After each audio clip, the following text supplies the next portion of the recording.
Kids love visiting Canada Blooms as much as adults do. Children's gardens have always been a key feature at the festival. Active outside play is so beneficial for mental and physical well-being. If you've got kids at home, try creating an outdoor space where they can climb, jump, swing, and explore. And Ben, as a new father, you're going to want to pay attention. Well, there's no limit to what you can do if your budget allows.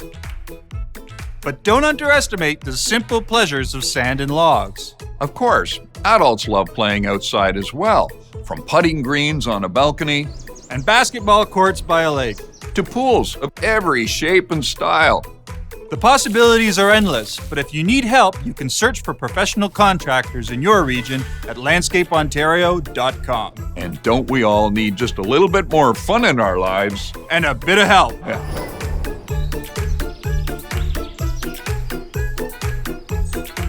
There's more to learn and be inspired by at canadablooms.com. Here's hoping we will see you next year at the 26th Annual Flower and Garden Festival. Until then, we invite all of you to make Canada bloom right in your own garden.